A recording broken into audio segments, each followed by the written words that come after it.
What a big shot কাকু, অনেক সুন্দর, অনেক বড় সাইজের একটা শিং মাছ ধরেছো তুমি। আসসালামু আলাইকুম বন্ধুরা, দেখতে পাচ্ছেন যে পুকুরের মধ্যে একটা বক বসে আছে। তো প্রতিদিন মাছ ধরে আমি মাঝে মধ্যে এখানে সময় কাটাই, মানে বেশি সময় কাটাই এখানে। তো ওই বকটা মাছ ধরে খায়। তো আজ ভাবলাম যে যেহেতু স্যামসাং S22 আলট্রা ফোনটা আছে, তো একটু ভিডিও করে দেখি। চলুন দেখা যাক, ভিডিও করে বসে থাকি কীভাবে মাছ ধরে এটা। আজকে আকাশটা একদমই মেঘলা, রোদ নেই বললেই চলে।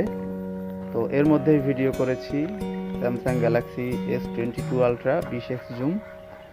খুব বেশি একটা ক্লিয়ার হয়নি, রৌদ্র থাকলে হয়তো বা আরও বেশি পরিষ্কার ভিডিও হইতো একটু আমার কাকুর। কি বক কাকু, ঠিক বলছি তো? বাহ, করে সম্মতি জানালো। তো হাতের কাছে যেহেতু Redmi Note 14 Pro Plus 5G CN ভেরিয়েন্টের ফোনটা ছিল, তাই ভাবলাম যে একটা শট নিয়ে নিই। তো আমার কাকুর কিন্তু এটা একটা মিস শট ছিল, শটটা মিস হয়েছে, কিন্তু উনি যেভাবে চিবোচ্ছে আর গিলতেছে, ভাবতেছে যে আমরা কিছু দেখিনি, আমরা দেখে ফেলেছি কাকু, কোনো লাভ নাই। যারা এই মহাশয়কে চিনেন না তাদের উদ্দেশ্যে বলছি, ইনি কিন্তু একজন বক, তবে যেন তেন বক নয়, ইনি একজন কানা বক। তো যেমনটা আমরা ছোটোবেলায় ছড়াতে পড়েছি, ওই দেখা যায় তাল গাছ, ওই আমাদের গা, ওইখানেতে বাস করে কানা বকের ছা, তবে ইনি ছা নয়, ইনি একজন দক্ষ শিকারী।